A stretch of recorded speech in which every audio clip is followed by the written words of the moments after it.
కోసం ఈ రకంగా మభ్య పెడతారంటే పెట్టుకోమండి. కానీ కింద స్థాయిలో ఉన్నాడు ఎవరు కూడా దాన్ని ఆచరించడు, ఆదరించాడు, ఆశీర్వదించాడు. రైట్, ఎంత ఇచ్చినా కూడా ఏం ఆశీర్వదించరు అనుకోండి. రైట్. హనుమంత్ రెడ్డి గారు, ఇక్కడ పాయింట్ ఏంటంటే ఈజీగా పరిష్కరించడం. ఇందాక నా రామ్ కుమార్ గారు అన్నట్టు ఓ పక్కన రాష్ట్రంలో ఒక రకమైన అలజడి, ఎందుకంటే మధ్యతరగతికి ఇబ్బంది, పేదలకు ఇబ్బంది, శానిటేషన్ ఆగిపోయి ఇటు పక్కన అంగన్వాడీలు ఆగిపోతే పేదలకి గర్భిణులకి ఇబ్బంది పడిపోతుంటే, అలాగే వాళ్ళు ఎవరైతే గర్భం అయిపోయాక ఆ తర్వాత ఉండేటువంటి సందర్భంలో అవసరమైనటువంటి సాయం చేయాలి, చిన్నపిల్లలకి చేయాలి, ఈ టైంలో వాళ్ళందరూ ఆగిపోతే 15 రోజులు అయిపోతుంటే దాన్ని ఎటు పరిష్కరించుకోకపోతే అది సాధారణ పేద ప్రజల్ని టచ్ చేసే అంశం కదా. ఈ లోపటి పక్కన రాజకీయం, సీట్లు ఇది చూసుకుంటున్నారు. కరెక్ట్ పద్ధతేనా సార్? దీంట్లో 11 డిమాండ్లు అడిగితే 10 డిమాండ్లు నెరవేర్చింది. ఏంటో కూడా జనాలు తెలియదు సార్. ఒక్క నిమిషం, వాళ్ళు 11 డిమాండ్లు అడిగినప్పుడు 10 డిమాండ్లు నెరవేర్చే సమస్య నేను అంటుంది. ఇప్పుడు మీరు చెప్పారు చూడండి, ఆ 11 ఏంటో చెప్పండి. ఏం సార్ ఆ 11 ఏంటో చెప్పండి. చెప్తున్నా సార్. 99.5% 99.5%. అంటే నేను అనేది వైసీపీ వాళ్ళు ఇంత మాట్లాడుతున్నారు కానీ చాలా మందికి ఆ 11 ఏంటో కూడా తెలియదు. పైనుంచో మాట వచ్చింది, అది ఫాలో చేస్తున్నారు. ఈయనకన్నా తెలుసులేదు, చూద్దాం. 10-20 వయస్సు 60 సంవత్సరాల నుంచి 62 ఏళ్లకు పెంచమన్నారు.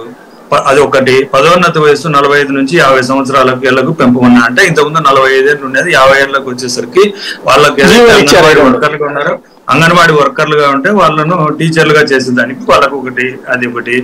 ఇది ఇలాగే సేవా ప్రయోజనం కింద 50,000 రూపాయలు ఉండేది, ఇప్పుడు 1,00,000 రూపాయలకు పెంచారు. అలాగే సహాయకులకు ఇచ్చే సేవా ప్రయోజనాలకు 20,000 నుంచి 40,000 రూపాయలకు పెంచారు. సంబంధించిన జీవోలు ప్రభుత్వం ఆల్రెడీ ఇచ్చేసింది, వాళ్ళకి సంబంధించిన జీవోలు ఇచ్చింది. దీనికి సంబంధించినటువంటి 2-3 రోజుల్లో జీవోలు జారీ చేశాను. గౌరవ వేతనం పెంపు ఒక్క అంశం మాత్రమే మిగిలి ఉంది. గౌరవ వేతనం అనే పెంపు అంశం ఒక్కటే పెండింగ్ లో ఉండేది.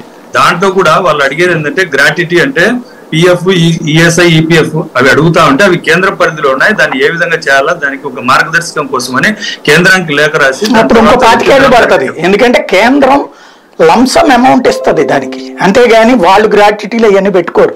అంటే మీరే చెప్పారు కదా ఇందాక, ఇంకోటి మీరు ఎంతో చెప్పారు, 1800 2,500 పెంచింది 4,500 ఇప్పుడు వాళ్ళు ఇస్తుంది కేంద్రం. 4,500 వీళ్ళకి అసిస్టెంట్లకు మీరు చెప్పేది 1,800, మెయిన్ పొజిషన్స్ వాళ్ళకి 4,500 ఇస్తున్నారు.